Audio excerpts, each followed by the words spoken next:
नमस्कार दोस्तों, कैसे हैं आप? मैं हूं गौरव और ये है ट्रांसफॉर्मेशंस। जैसा कि आप सब लोग जानते ही हैं कि साल 2026 में इस साल हमारे देश में 5 मुख्य चुनाव हैं, जो कि हैं आसाम में, वेस्ट बंगाल में, तमिलनाडु में, केरला में और एक यूनियन टेरिटरी है पुडुचेरी उसके अंदर। और अगर आप तमिलनाडु को ब्रॉडर बेस पे समझने की कोशिश करेंगे, तो आज हमारे देश की भले ही नेशनल पॉलिटिकल पार्टीज़ हों, भले रीजनल पॉलिटिकल पार्टीज़ हों, वो इस स्टेट की वाटर क्राइसिस के ऊपर बात करें, क्योंकि आप लोग सब लोग जानते ही हैं कि लगभग 56%, 56% करीब-करीब जो तमिलनाडु की ओवरऑल पॉपुलेशन है, वो डायरेक्टली, इनडायरेक्टली एग्रीकल्चर पर डिपेंडेंट है।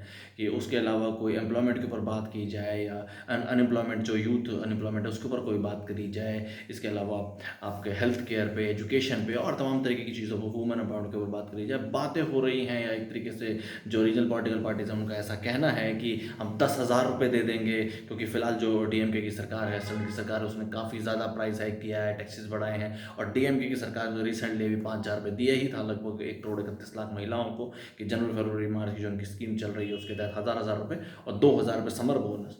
और उनका ऐसा कहना है कि अगर वो सत्ता में आते हैं, अगर उनकी पॉलिटिकल पार्टी ऑफिस तक पहुंचती है, सीएम ऑफिस तक, और तो वो इस जो अमाउंट है इसको डबल कर देंगे। एआईएडीएमके का ऐसा भी कहना है कि जो अनएम्प्लॉयमेंट है ग्रेजुएट्स के अंदर, लगभग 65 लाख करीब करीब जो ग्रेजुएट्स हैं वो अनएम्प्लॉयड है, तो उनको हम 2,000 पर मंथ दिया करेंगे।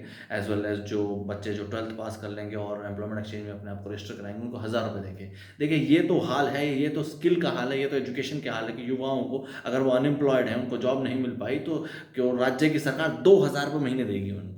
साल के एक तरीके से 24,000 रुपये, 24,000 रुपये में कैसे उनका जीवन व्यतीत होगा।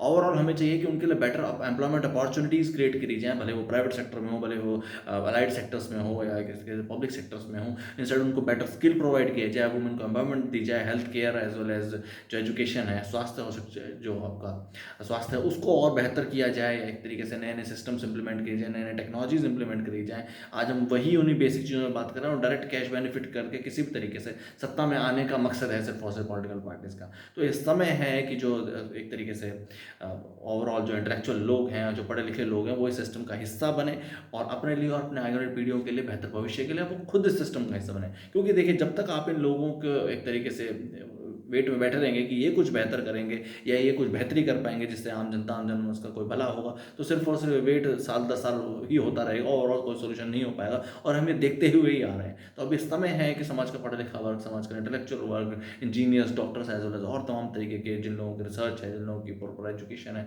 जो बेहतर कर सकते हैं अपने लिए, अपने आगे वाली पीढ़ियों के लिए, वो इस सिस्टम का हिस्सा बने और सिस्टम में चेंज लेके आए। जय हिंद,